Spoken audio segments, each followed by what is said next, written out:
Hello and welcome to Optics Trade's YouTube channel. In this short review, we're going to take a look at Minox's first ever small tube sight called RV1. Minox is known for producing affordable German-made optics. They are a company with quite a rich history, and in 2019 and 2020 they expanded their offer with many interesting products. The Minox All-Rounder series, which comprises hunting rifle scopes, has already become very popular in quite a short amount of time. There are a few other novelties of theirs, including this small tube sight here, which they call RV1, as I said. Even though they are mostly known for producing affordable German-made optics, some newly introduced products are made elsewhere. This RV1, I suspect, is made in China, even though it's not written anywhere on the housing. It's also not written anywhere on the box.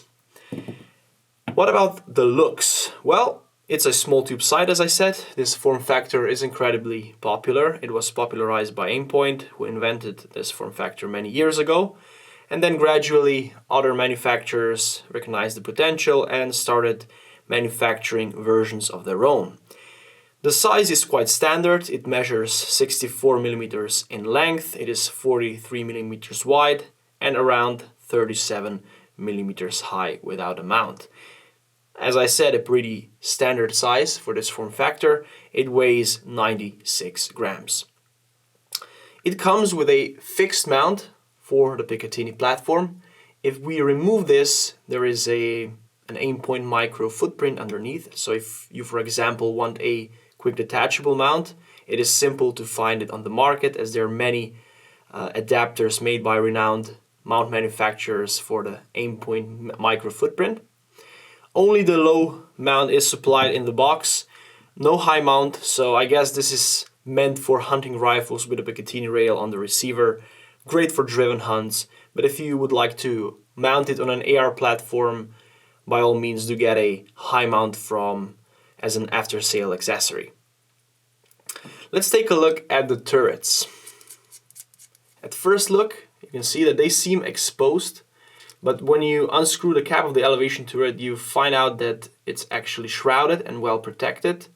The windage turret, however, is a little more exposed, but it's already protected by this giant illumination knob here, so usually you hit the elevation turret somewhere if you do, and in this case you can because it's nicely shrouded and protected. The clicks are crisp and tangible, as you can hear. And you can, of course, rotate the turrets with cabs, which is a huge plus, as you don't have to bring any additional tools with you when you're shooting. And what I also like is that the point of impact movement is right here. If you can perhaps see it, it's written on the cap. So this will be of great help when you're zeroing the sight. One click equals 1 MOA, which is about 1.4 centimeters at 50 meters.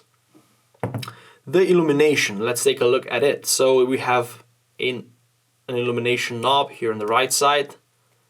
The intensity can be nicely adjusted to ambient lighting because there are 11 levels altogether. So we have the ones that are great for dusk use, then we have daylight options, and then for bright daylight you can use the 11. I will show the illumination at the very end of this video. So the battery compartment is right here. It can be accessed with a coin or with this tool here, which is supplied in the box. It holds a CR2032 battery. I like this knob because you can quickly go from 11 to 0. The knob, you can turn it both directions. So if you're, for example, at 11, you don't have to go all the way back to 0. You can just go to 0 because it turns both ways and infinitely, basically. It features a 2 MOA central dot. The illumination is, of course, red. And such dot is, I think, great. It allows more accuracy than bigger dots.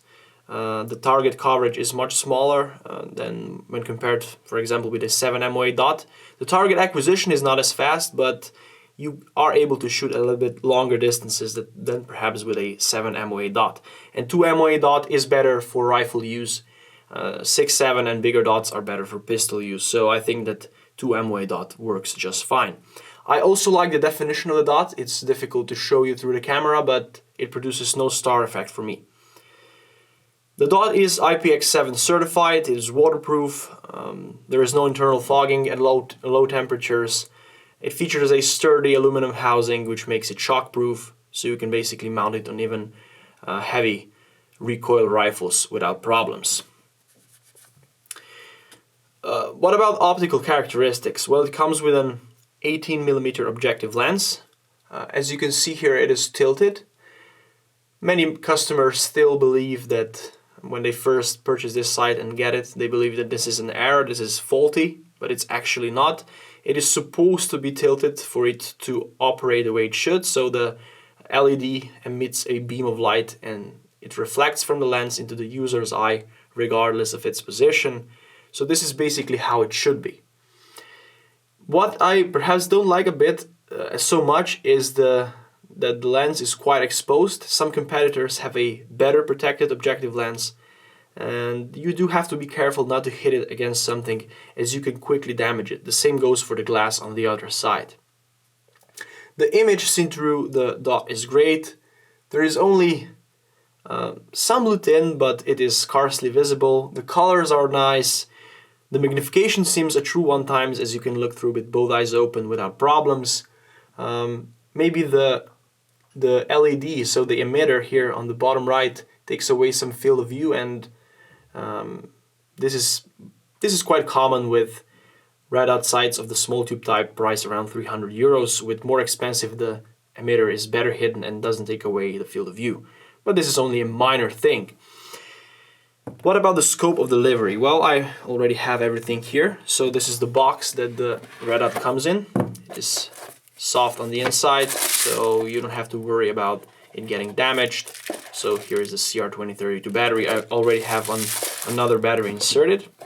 A typical Minox box, a combination of red, black and white. Then we have this nice neoprene cover. It's difficult to put it on now, but once it's mounted on the firearm, it's much easier. So I think that this is a nice touch. Not many produce a neoprene cover such as this one, so they do stand out of the crowd a little bit with this. Then we have a lens cloth. We have an instruction manual available in many languages.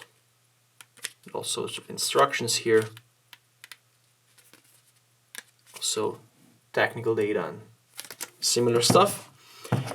This tool is really nice for everything that associated with the use of a red dot sight, opening the battery cap, removing the adapter and so on. Then we have the warranty card, and that's basically it. It's priced around 300 euros here in Europe, and the warranty terms are very generous with this one. So we have 10 years of warranty on the housing and 5 on electronics. And nowadays, you know that many only give 2 years on the electronics, so this is a huge plus for this red dot sight. Okay, now I'm at the end of this video. I would like to quickly go through the pros and cons, as I usually do. What I like with this sight is the 11 levels of illumination, so you can use it in all lighting conditions.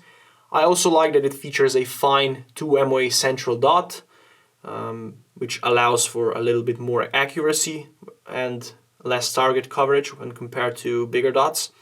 I also think that the optical characteristics are great. The colors seen through are nice. The image is not distorted. The blue tint is barely visible. I also like that the elevation turret is well protected and that you can turn it with the caps with no additional tools. The aimpoint micro footprint is always great to have, as it is very easy to buy an after sales accessory, so an adapter for of a different type or higher and so on. And the warranty terms, so 5 years on the electronics, 10 on the housing, and we all know that Minox is a reputable